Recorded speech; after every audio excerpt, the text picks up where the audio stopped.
Hola, hoy voy a hacer un ejercicio para averiguar a qué velocidad tiene que trazar un coche una curva que tenga peralte. Aquí tenemos una curva con peralte o peraltada. Bueno, esto está enclavado en la serie de vídeos que estoy haciendo de dinámica de primero de bachillerato. Bueno, esto significa que tenemos un coche que está trazando una curva y esa curva pues tiene un cierto peralte. ¿Eso qué significa? Pues que tiene una cierta inclinación. El coche, pues si por ejemplo va por aquí, ¿vale? Visto por ejemplo desde atrás, pues esto serían las ruedas, ¿vale? No sé si se entiende el dibujo. Ese coche va para dentro del papel. Es decir, la curva tiene una inclinación. Esto es como si el coche si yo lo viera desde arriba, pues está haciendo esta trayectoria, está curvando y el coche pues iría por aquí, por esta curva, ¿vale? Está el coche visto desde arriba. Su velocidad, que es tangente a la trayectoria, pues sería así. Ahora, si lo viéramos desde aquí, si yo estuviera aquí de pie, mirando al coche, mirando para acá, pues yo vería algo así. Bueno, esto claro, esto es haciendo un corte en la carretera. La carretera tendría un ángulo de inclinación, esto es como un plano inclinado, el que sea. ¿De acuerdo? Bien, vamos a suponer que la curva tiene un radio, pues vamos a suponer 50 metros, por ejemplo. 50 metros. Y me tienen que decir cuánto está peraltada la curva. Vamos a suponer que el ángulo, vamos a poner un peralte bueno, buenísimo, 20 grados, un poco exagerado, pero bueno, se podría hacer, ¿por qué no? Bueno, y vamos a poner la masa, ya veremos si luego hace falta o no. La masa del coche vamos a suponer que son 800 kilogramos, ¿de acuerdo? Bien, la pregunta que nos van a hacer es, ¿a qué velocidad ese coche, en módulo, ¿vale? ¿A qué velocidad el coche tiene que trazar esa curva? Existe una velocidad para la cual el coche, si va a esa velocidad, el coche traza perfectamente la curva, vamos, el conductor no tiene ni que mover el volante, se traza sola. Eso quiere decir que si, por ejemplo, en lugar de un coche fuese, vamos a suponer que esto no hay rozamiento, ¿vale? Si esto fuese una pista de hielo y se lanzara un disco de estos que se ven en el curling o en el hockey y se le da un golpe y se lanza el disco, pues el disco trazaría esa curva. Si se lanza a la velocidad justa, la que queremos calcular, el disco, debido al peralte, va a aparecer una fuerza centrípeta, que ahora lo vamos a ver, que curva y hace que el disco dé la vuelta. Pues bien, eso lo podemos aplicar a un coche, aunque haya rozamiento. Nosotros vamos a calcular a qué velocidad tiene que trazar la curva y que la fuerza de rozamiento no va a ser necesaria que actúe, sino el coche él mismo va a curvar. Luego nos haremos la pregunta, bueno, ¿y qué pasaría si hay rozamiento? Bueno, pues ahora lo veremos. Entonces, veamos. Dibujo mi plano inclinado. Esto ya hemos dicho que son 20 grados. En lugar de dibujar otra vez el coche, con la dificultad que yo tengo que dibujar con esto, pues ese es el objeto, ¿de acuerdo? Ese objeto se va moviendo a velocidad constante para dentro del papel. Vale.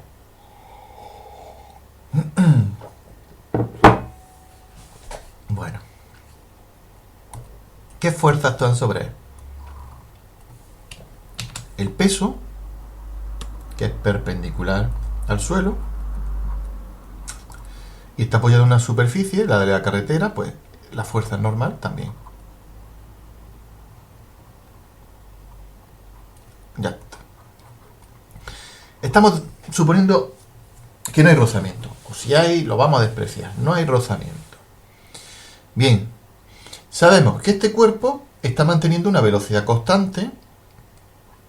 Luego eso significa que su aceleración tangencial es cero, pero sin embargo está curvando. tiene aceleración normal o centrípeta.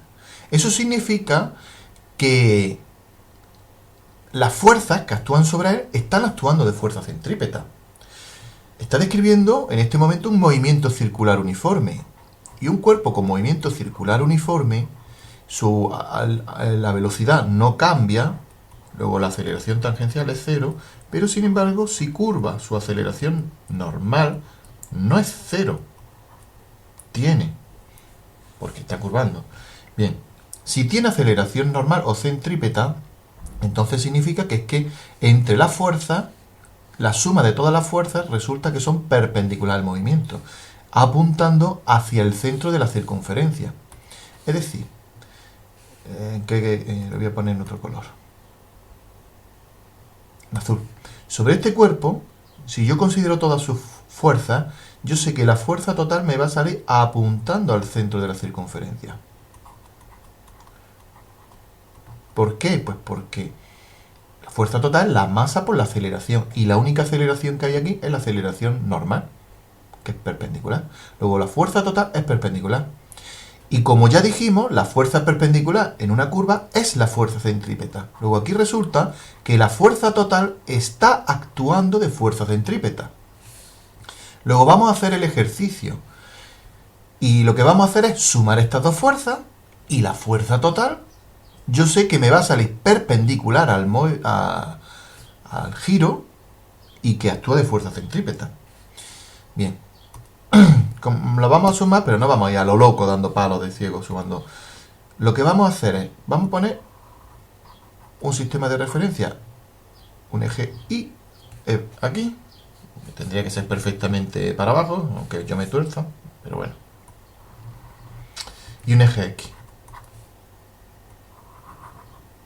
Voy a sumar esas dos fuerzas, pero en vez de sumarlas con los ángulos, eso lo que hago es, con este sistema de referencia, voy a descomponer la fuerza normal. La fuerza normal la voy a sustituir por sus componentes. ¿Qué color cojo? Este.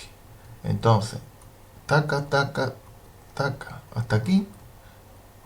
Esto es la componente Y de la fuerza normal. Y esto para acá, para abajo, hasta aquí, me da la componente X de la fuerza normal. Y entonces la fuerza normal le hago así dos rayitas y eso significa que la tacho. Me imagino que ya no existe y que en su lugar están esas dos. Entonces ahora si hago esto, yo sé que las fuerzas, estas tres fuerzas, al sumarlas, me sale una fuerza hacia adentro, apuntando hacia el centro de la curva. Es decir, apuntando en la dirección del eje X, pero en sentido negativo. Luego significa que n sub i se me va con el peso. Luego el módulo de n sub i es igual al peso. Eso es, según la componente Y, estoy trabajando con la componente Y. ¿Y qué me saco mirando con las componentes X? Pues que esa fuerza, la componente n sub x, está actuando de fuerza centrípeta. Luego significa, fijaros que no es que la iguale a la fuerza centrípeta, no. Es que actúa de fuerza centrípeta y por lo tanto obedece a la ecuación que tiene la fuerza centrípeta. Bien, pues vamos a trabajar estas dos ecuaciones. Con estas dos ecuaciones ya está todo hecho. Lo primero de todo, tengo que descomponer la fuerza normal. Bueno, la fuerza normal, tengo que ver que este ángulo es θ. Sí, este ángulo es el mismo que este. ¿Y por qué? Pues vamos a ver, esta recta es perpendicular a esta. Ahí está, son perpendiculares. Y la normal, si yo la prolongo, es perpendicular a esta otra. Eso significa que este ángulo es el mismo que ese. Por tanto, ¿cómo se me quedaría n sub i? N sub i en este triangulito es el cateto contiguo. Luego es la hipotenusa por el coseno de ese ángulo. Y n sub x, en módulo, aquí no voy a poner el signo menos, que apunte para acá ahora me estoy preocupando del módulo, pues n sub x mide igual que eso y eso es el cateto opuesto. Es n por el seno de θ. Luego aquí y aquí ya puedo sustituir eso. Bien, vamos a escribir estas dos ecuaciones desarrollando un poquito. Sería n sub i, que ya hemos dicho que es n por el coseno de teta. Y eso igual al peso. El peso es mg. Luego la primera ecuación se me ha quedado así. La segunda ecuación es n seno de teta igual a fuerza centrípeta. Actúa de fuerza centrípeta. Y eso es m v cuadrado partido por r, el radio de giro. Ya tengo las dos ecuaciones que yo veo que conozco todo, salvo la n y la v. Luego, en definitiva, tengo dos ecuaciones con dos incógnitas. Bien, yo, por ejemplo, ahora la resuelvo como a mí me dé la gana. Yo puedo resolverlo esto simbólicamente y luego despejo mi incógnita y al final meto los números. O si me siento más cómodo metiendo ahora los números, pues meto los números y trabajo ya con ellas, despejando la incógnita. Y la resuelvo por el método que a mí me dé la gana. Yo voy a hacer lo siguiente. Como la fuerza normal no me interesa, pues voy a despejar directamente la v. Esto sale mucho en las ecuaciones de física cuando se resuelven ejercicios como este tipo. Un número por un coseno y un número por un seno. El mismo número por un seno. Lo que voy a hacer es dividir una ecuación entre la otra. Y así se me va la n. Voy a dividir la segunda ecuación, la segunda entre la primera. Si yo divido n seno de teta entre n coseno de teta, la n se me va y me queda seno de teta partido por coseno de teta, que eso es la tangente de teta. Y ahora se me queda m v cuadrado partido por r dividido entre mg. La m se me va. Pues estamos viendo que no depende de la masa del cuerpo. ¿De acuerdo?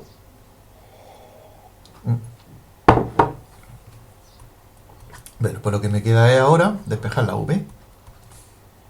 Se me queda raíz cuadrada, lo hago del tirón. RG tangente de teta. Meto números. Dijimos que esto era 50. La gravedad del planeta T es 9,8. Y la tangente de 20 grados. Pues hacemos esa cuenta. Hacemos esa cuenta, quiero decir. A ver. Bueno, pues tendré que redondear porque esto no va a ser exacto. Luego, cuando yo hago un redondeo ya no me gusta poner igual. Yo pongo aproximadamente. Voy a coger la calculadora.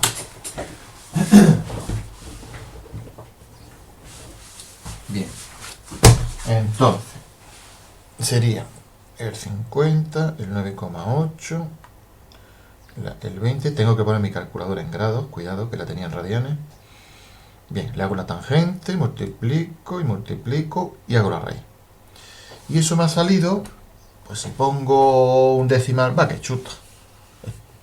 Pues 13,4 y en el sistema internacional, metros por segundo. Estamos trabajando todo en el sistema internacional, pues eso es, el sistema internacional. Que si multiplico por 3,6, pues me hago una idea, que esto es aproximadamente 48 kilómetros por hora. Luego esa es la velocidad justa a la que tiene que ir cualquier cuerpo para que curve en ese peralte, sin rozamiento ni nada. Ya digo, si hay una pastilla que desliza sobre una pista de hielo sin rozamiento, a 48 kilómetros por hora daría la curva. Daría esa curva perfectamente. ¿Qué pasaría si le doy más lento? Pues si le doy más lento, no hace la curva, se va a la fuerza centrípeta. Fijaros, va a ser la misma que antes. Pero al ir más lento, vamos a ver, la fuerza centrípeta, a ver que lo razone. Un momento, voy a darle un pause. Ya lo he hecho el pause. Bueno, era para pensar eso un momento. Si fuese más lento, fijaros que esto me saldría lo mismo, porque la ecuación de arriba seguiría siendo cierta independientemente de la velocidad a la que vaya el vehículo o el cuerpo. Y n, pues tendrá el valor que sea, que yo lo pongo aquí, el ángulo esto, luego esto tiene un valor fijo. Y eso tiene que ser igual a esto. Pues bien, si, fijaros, si la velocidad fuese más pequeñita, como toda esta cuenta tiene que salir un mismo número, significa, si se hace más pequeña, significa que el radio se hace también más pequeño para que siga saliendo el mismo número y se cumpla la igualdad. Eso significaría que el radio de la curva se haría más cerrado. Se haría más pequeño, luego la curva sería más cerrada. Luego el cuerpo, si esto es el circuito, el cuerpo no haría eso. Haría una curva más cerrada. Luego se caería por aquí.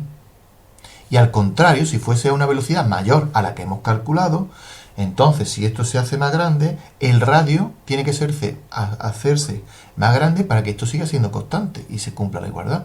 Luego, la curva que haría el cuerpo sería de un radio mayor. Y eso significaría que al ser el radio mayor, se saldría por fuera. Luego, velocidad más grande, se sale. Velocidad más pequeña de la que hemos calculado, se cae por dentro. Y la roja es la velocidad justa a la que puede hacer la curva. Bueno, he visto por ahí algunos problemas que hacen lo mismo y dicen que hay rozamiento, dan el coeficiente del rozamiento y dicen a qué velocidad tiene que dar el vehículo la curva sabiendo que el rozamiento es tanto. A mí no me cuadra ese enunciado. Yo creo que el que ha puesto el enunciado se le ha ido la pinza, porque lo que hemos hecho es sin rozamiento. Yo ahora voy a hacer qué ocurriría si hubiera rozamiento. Solamente lo explico cualitativamente. Si hubiera rozamiento, pues el coche o el vehículo podría ir a una velocidad mayor a la que hemos calculado. ¿Por qué?